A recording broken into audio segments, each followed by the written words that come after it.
PRS Silver Sky versus Fender Custom Shop Stratocaster. Can you hear £1,000, $1,000 or €1,000 difference? So it's not a fair fight, because this guitar on my left costs about £1,000, $1,000 or €1,000 more than this guitar on my right. So a fair comparison would be a PRS Silver Sky versus a Fender American Original Stratocaster.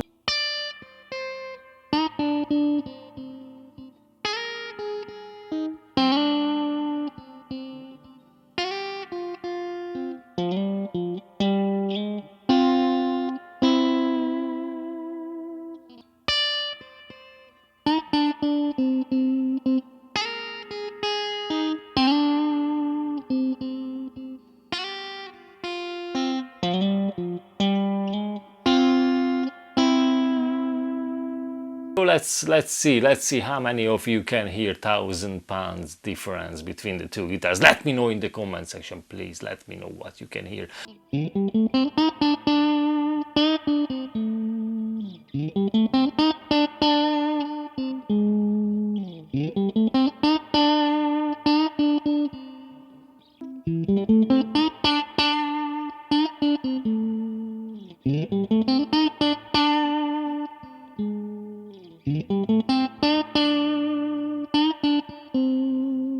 Guys, I think this is the simplest signal chain in the history of YouTube guitar videos, because I just grab the guitar, grab this cable and plug straight into this Boogie amplifier. No effects, no pedals, nothing, straight into the amp and then straight into Pro Tools, and that's the sound that you can hear. So nothing hidden here. Guitar, cable, amp. If you like this video, please just support my work, support my art by subscribing to my channel, and then, you know what, I can drink a bit more whiskey for you. So for all of you guys who sent me a thumbs up and who subscribed it to my channel.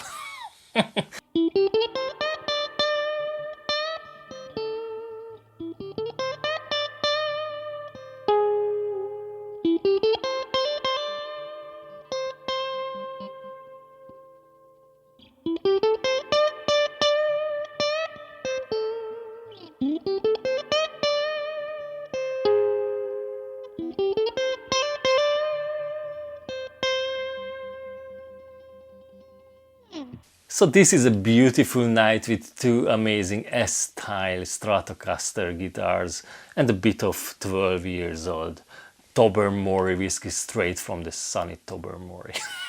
I'm not a heavy drinker. I bought that bottle in the summer when I was walking on the sunny Isle of Mull with my family, and I just popped into the Tobermory whiskey shop and bought this bottle, and it's still half of the bottle left, and I only drink when I've got some special nights, some special occasions, some special evenings like this one.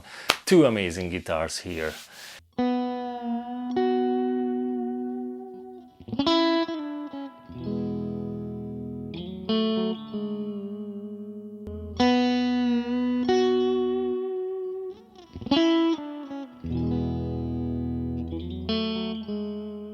First of all, a bit of whiskey for Mr. Leo Fender. I think he deserves a dedicated whiskey for these beautiful instruments. You know, both of these guitars are designed by this genius, Mr. Leo Fender, for Mr. Leo Fender. Secondly, please guys, just let me know what you could hear. I'm very, very, very curious what could you hear. If you could hear £1,000, $1,000, €1,000 difference between these two instruments.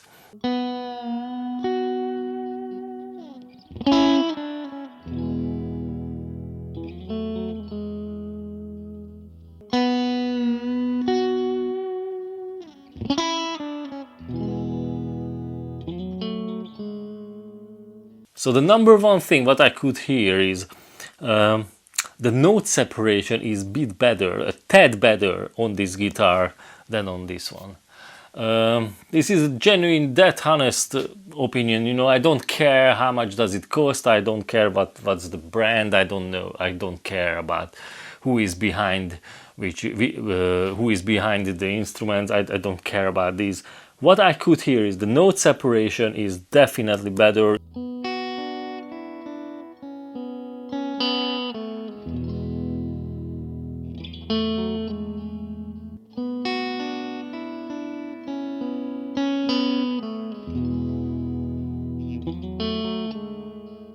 They designed the pickups with a less pronounced middle range, but it's like the V shape of the EQ is a bit more pronounced in these pickups, so they took a bit more middle range out, and that causes, I think that's why the note separation, and it's a bit clearer. It sounds a bit, so all notes sounds a bit more defined from these pickups, especially when I played those complicated chords with the double stops or the full bar chords, or I could hear the note separation a tad better on this guitar.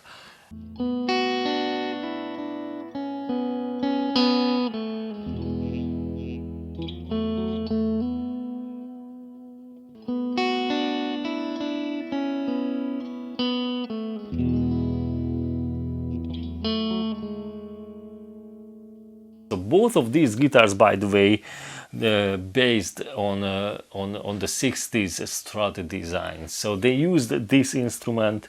So they used a 63, 64 Fender Stratocaster as base for this instrument. John Mayer, one of John Mayer's favorite all original 63, 64 Stratocaster. So that was the fundamental base or something for this instrument. So these are definitely 60s pickups, and the custom shop Strat is a custom shop 60s NOS Stratocaster.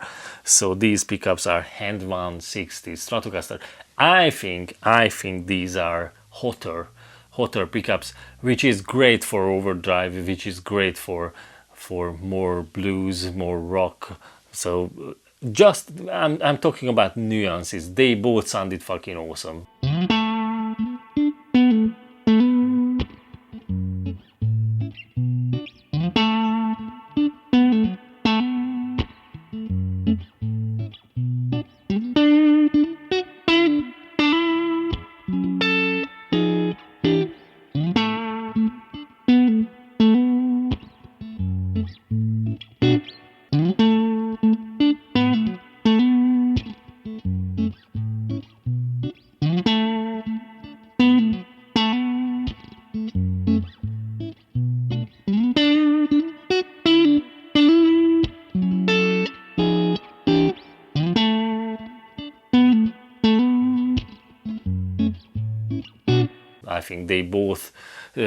I think they both are worth the price what you have to pay for it, because this is a Fender guitar. Obviously it's a legendary brand, and it also so this guitar comes with a beautiful, very posh looking, amazing hard case, while this guitar comes with a soft case, a fucking very useless soft case, to be honest.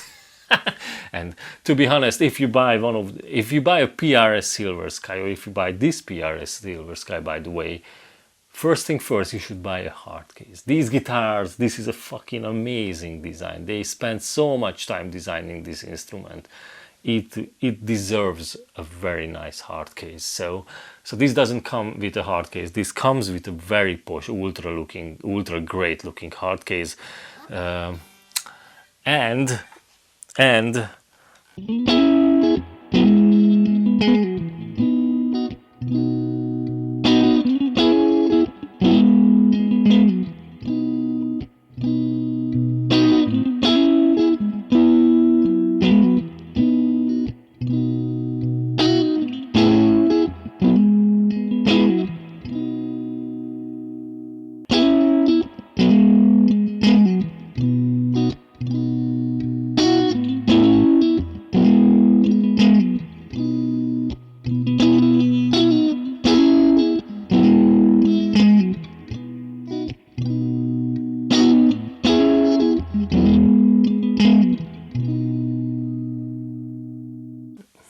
height wise, they are kind of the same, you know, they are kind of the same.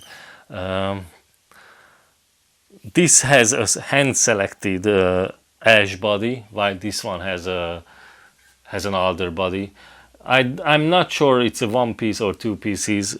This is definitely two pieces of ash, very musical, but that could make a difference as well. Obviously, that does make a difference. Wood makes a difference. So this is alder, this is ash. Both got maple neck and a very nice rosewood. I couldn't tell which one is better. They both very high quality, highly graded rosewood fretboards.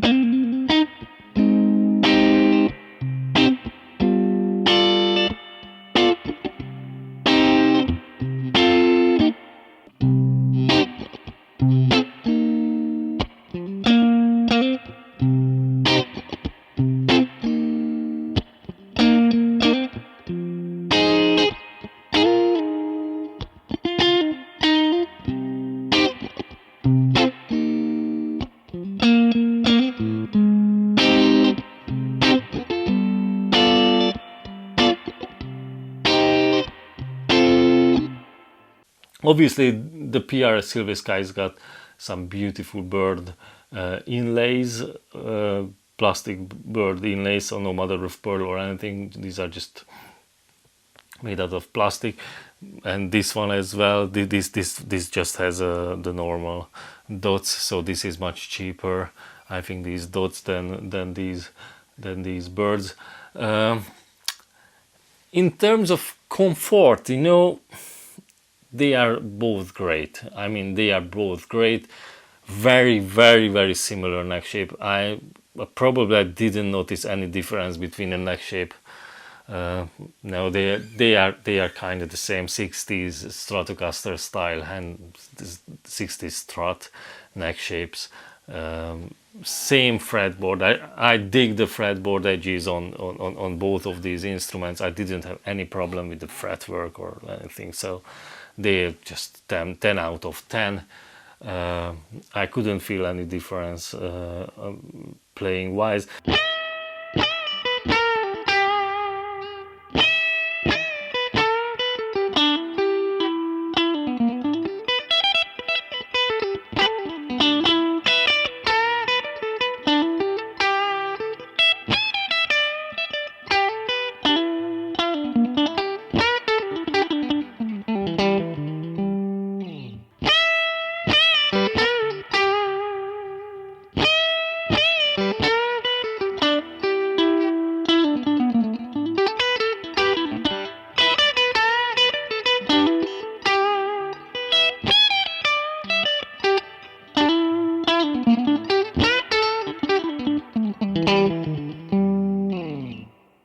Which is interesting though, because this guitar on my right has got a 7.25 inch radius, while this one has 9.5 inch radius, and they both plays fantastic. I mean, this doesn't fret out, this doesn't fret out. They both amazing. They very easy, comfy to play, nothing wrong. So this just shows a 7.25 inch radius, which is much more vintage.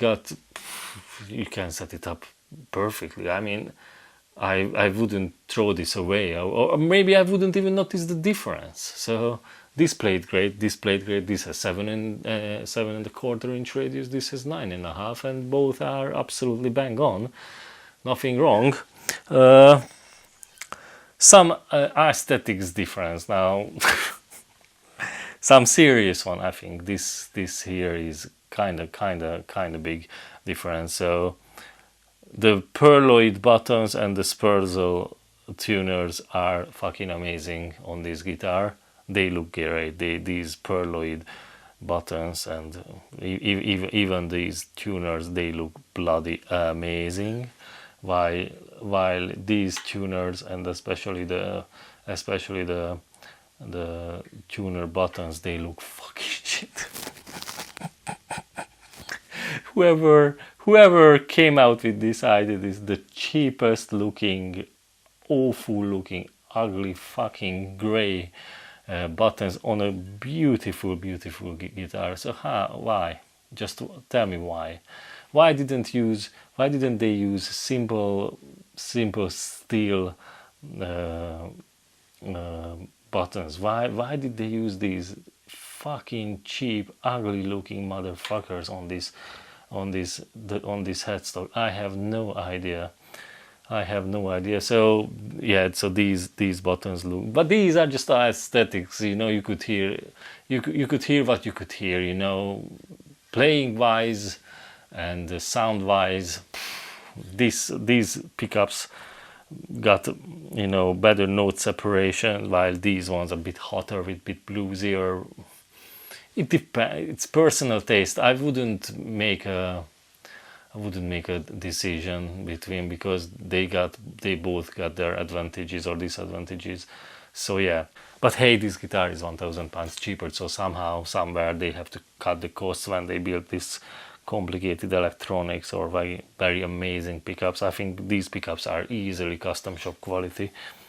The neck pocket, that's an interesting thing. Obviously this is a very high-end Stratocaster, so the neck pocket is tight as hell and perfectly done. It's but maybe this is how it was in the 60s. Perfectly done neck pocket, but for some reason, I don't know why, but this neck pocket, this neck joint, the whole construction here looks more sturdy, a bit better designed, and a bit, how would I say, I think I can expect a bit more resonation, a transition between the neck and the body if I just look at this construction, you know.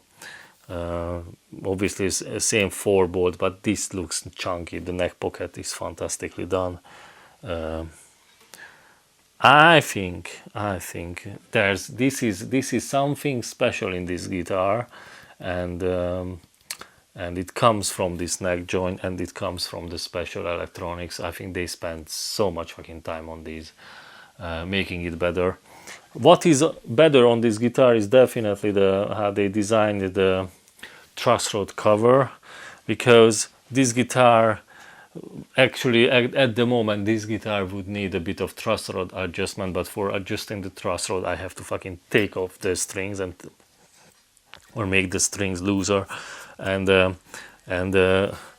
unscrew these four bolts, and then moving the neck out of the pocket, and then adjusting the truss rod and moving the whole thing back, which is alright because that's how it was in the 60s, and this is how it's been. But it has the risk of, you know, some finish can pop out at the corners.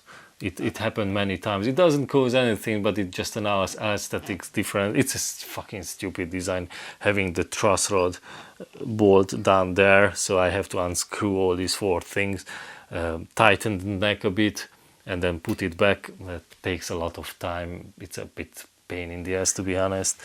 While this one, you just unscrew that little one, and it's very nicely hidden, perfectly designed. You just tighten the neck and all done. So much easier, much simpler. Also the tuners itself, the tuners are locking tuners on this one, so changing the strings is like 10 times faster on this guitar than on this guitar. So this is much more modern. This is a much more modern approach, and makes strings changing, and the intonation and the tuning stability is way better with these tuners than these old school ones. So another point to this guitar. Bone nut, that's nothing special here. What could make a difference? What could make a difference in the sound is how they set up the tremolo. So the tremolo on this guitar on my right is very tight, so it's tightened to the body, so the tremolo itself itself lies on the body of the guitar, so it touches the body of the guitar, so it makes the guitar louder, so the resonation is higher, so the signal noise ratio is way better on this instrument, because the tremolo touches the body, so it emphasizes the acoustic sound of the guitar, and obviously that goes through the pickup, so that really matters. However, you lose the ability of proper tremolo playing, so it's not a floating trem with this setup, so it just goes down, but you can't move it the other way, so it's a bit limited, but it has its advantages and disadvantages. So personal taste, you can set this tremolo to be floated. While so on this guitar the trem is a floating trem already, so maybe that's why this definitely can affect the note separation, to be honest, because it's a floating trem, so the springs and everything comes into the game, while on this one is just the body, and maybe that I don't know, it's physics, but it's a floating setup, and it's great, and I like it like this. I prefer like this. So I think for my Stratocasters needs a floating bridge, and you can use the trem perfectly, and you can make some fantastic sounds. Here you go, folks. I think that was it. Yeah, so as I said, this guitar comes with a very nice hard case with a certificate, and it's hand built by Fender's best luthiers. While this one is a production made in USA guitar, which comes with a useless soft case. You decide, and hope you liked my genuine, that honest video, guys. If you like this video, please just support my work, support my art by subscribing to my channel, and then, you know what, I can drink a bit more whiskey for you. So for all of you guys who sent me a thumbs up and who subscribed it to my channel, thanks for watching. Bye bye.